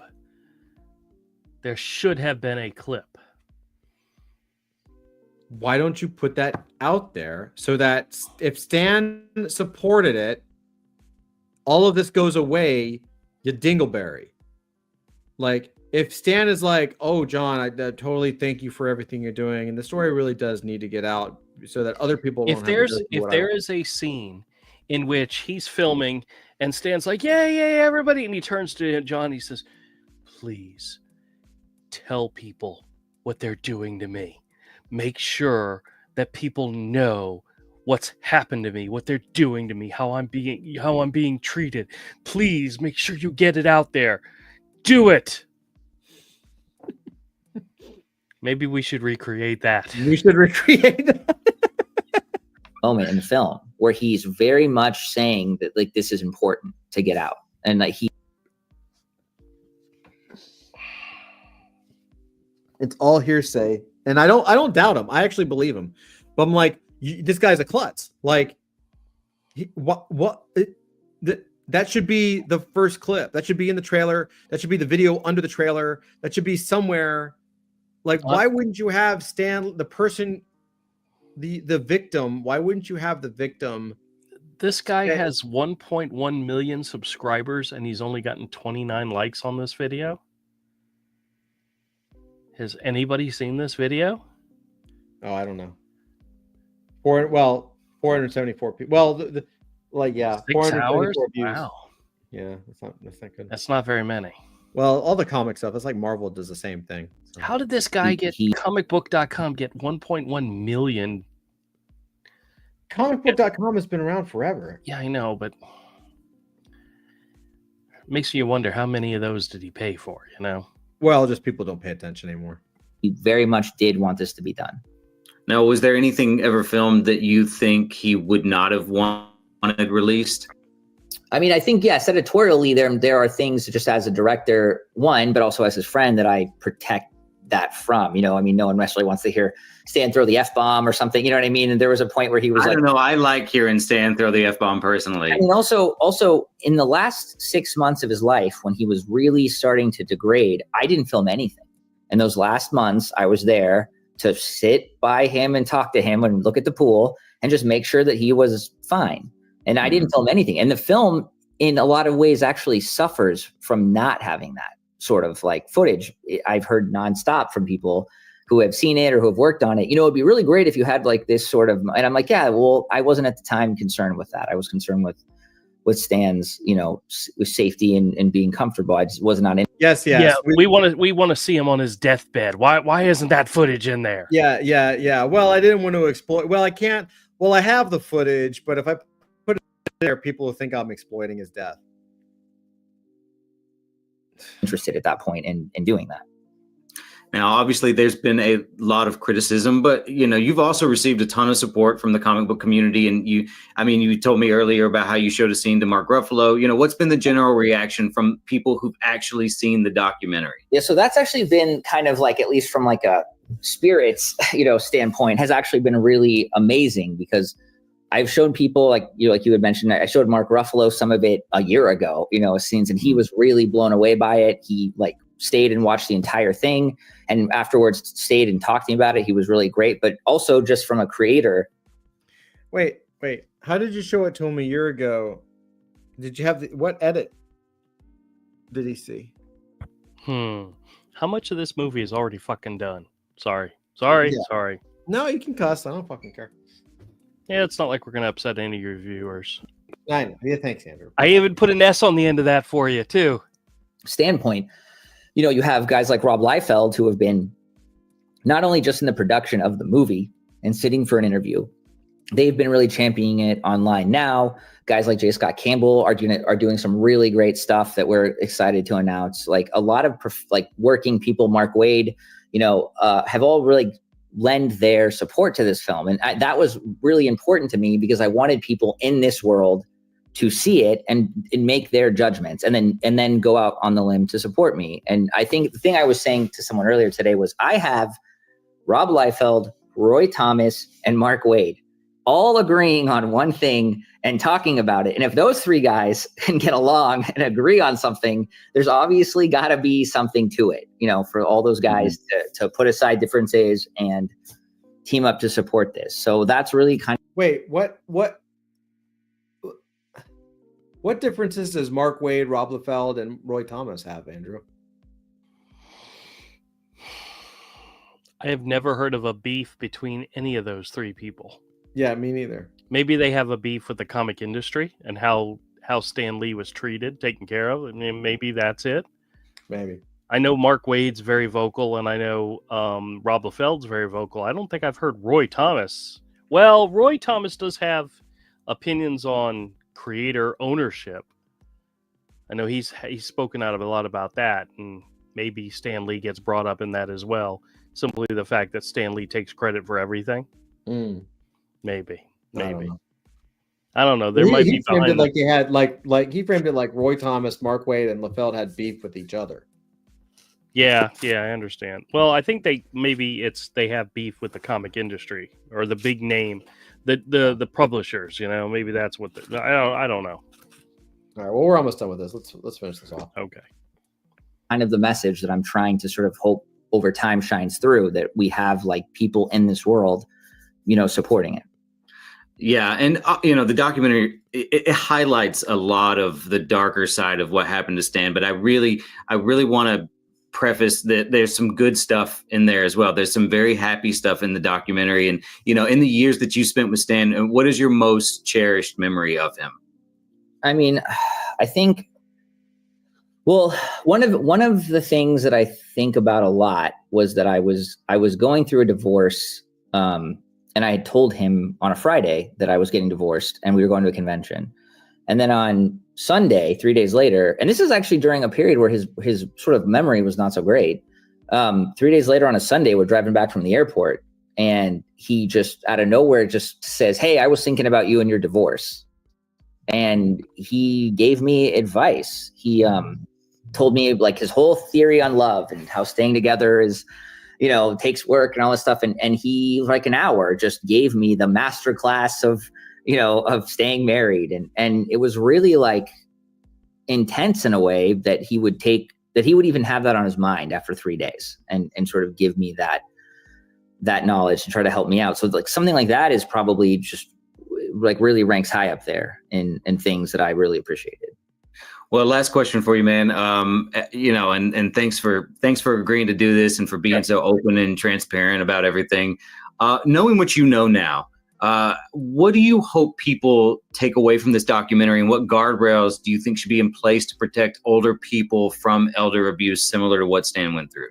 So I think that people should take away from this that if something can, regardless of if it's abuse by the legal definition or just mistreatment in some way, I think that if it could happen to Stan, who is public, who is out there, every weekend at a show, who is going to the office, if bad things in any way could happen to them, it could happen to anyone.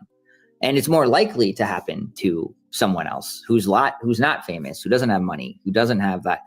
So I think that to me is I think a really important that people sort of understand, and it makes their awareness more heightened when they are around other older people and maybe they spot something that they might not have before.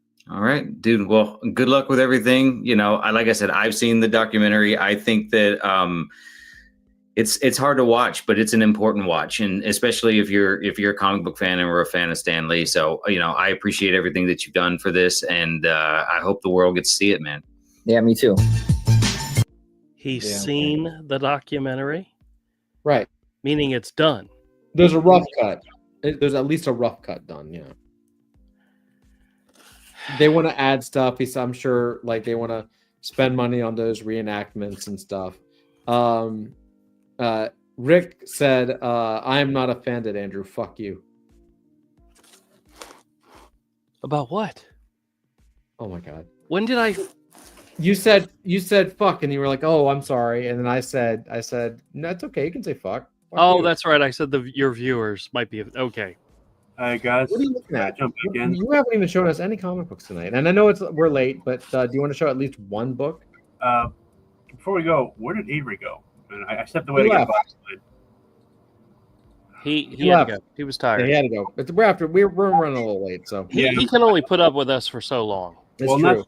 I'm sorry I didn't say anything, but I found that subject matter to be really, really distasteful. So yeah, no offense. No, just still mourning my father, and that kind of brought back some bad memories.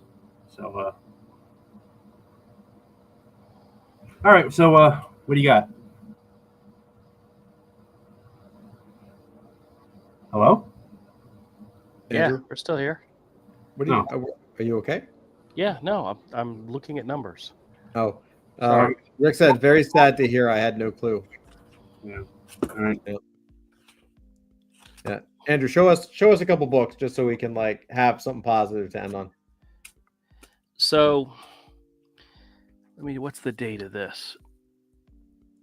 October of 2022. So that'd be 2.5 years ago.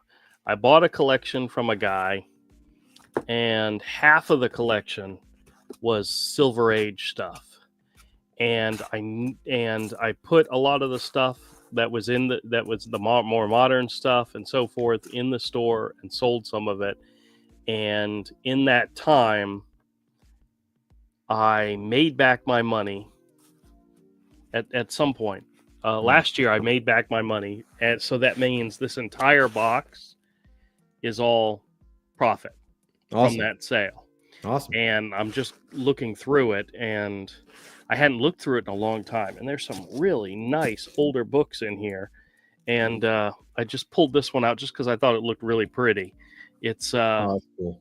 Superman's girlfriend Lois Lane, featuring Superman and Lana Lang in a jealous Lois, or Superman and Lana Lang in the jealous Lois Lane, and it's just a really nice looking comic. I don't think a 9.4 ungraded near mint condition book is about $120.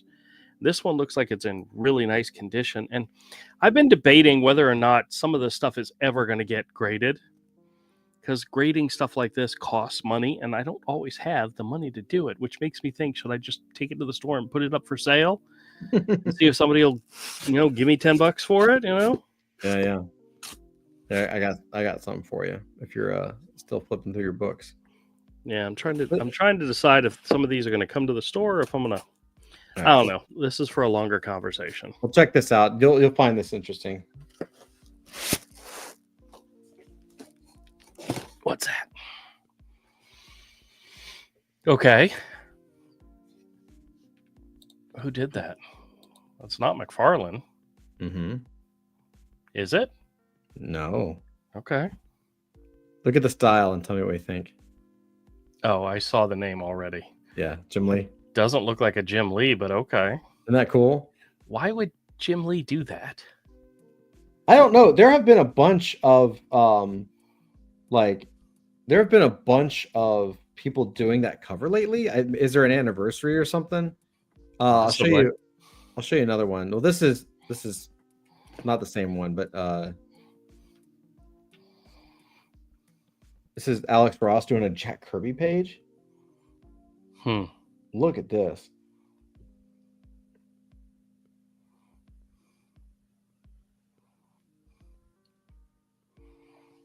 Isn't that wicked? That's very pretty. It's gorgeous, dude. I've never been a huge Alex Ross fan. I would buy this page. Like that. Did you say you're naughty? Not a. Okay. Not a. I'm a naughty fan. Okay, I'll give you one more. That is the Spider-Man, and I'm just like, oh, this would be a buyer.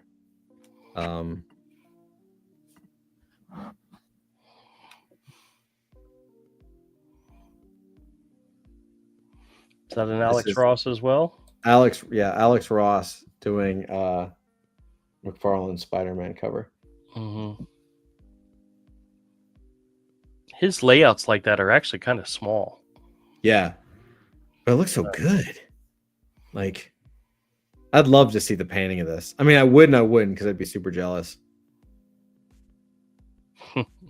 Like, he's actually really good freehand. Like, I know he uses photo reference for pretty much everything, but like, yeah, I assume that right there is right out of his head. Probably. I could do that. Oh yeah. Anyway, Andrew, thank you for coming by. Zach, thank you guys. Thank you for staying a little late. I know we started a little late tonight, but we got through a lot of stuff. I'm glad we got to watch that guy. I really wanted to see him, and I just don't think he's. I believe him. I think he was a confidant to Stan Lee. I think he had a great relationship with Stan Lee. But I also think he's taken advantage of it. Like, yeah, there's nothing there. He said and did nothing to like alleviate the thought that he's not taking advantage of the situation. The film won't get done if we don't. It might not get done if we don't raise the money, because we have to shoot it. We have to keep Stan's legacy alive by filming it and editing it the right way. But then, if we got the money, it'd be done in 2 months. Oh yeah, you saw a cut of it. What do you think? Like, it's a little like, okay, you're just trying to make your money back, but you could say that. You spent $200K of your own money. I'm trying to make that money back and then pay the rest of the people so we can get this thing out. That's it. Right. Be real. I don't know. I think God bless, Anyway, Andrew, I love you, buddy. All right, man. What, And no? happy birthday to our friend Ramel. Oh. And Yeah, what? I love you too, Zach. Huh? Yes, I feel bad for like staying silent, but I have nothing to add to that. You're good. Your presence is greatly appreciated. Yeah, we also appreciate your silence. So thanks. We appreciate your silence. So now's not the time for me to introduce my new joke about farmers and sheep. No. Let's go. Nope. I promise. I promise it's. Actually, no, I can't promise that. So I'll leave it be. It probably would get us. It probably would get us banned, and either that or you two will feel obligated to call the FBI. Plus, I'm also really drunk. All right. Well, on that note, wrap it up, Todd. All right. I love you all. Have a great weekend. Happy Friday. Rick, have a good weekend. Good night, everybody. And yeah, do something fun and stay away from murder tours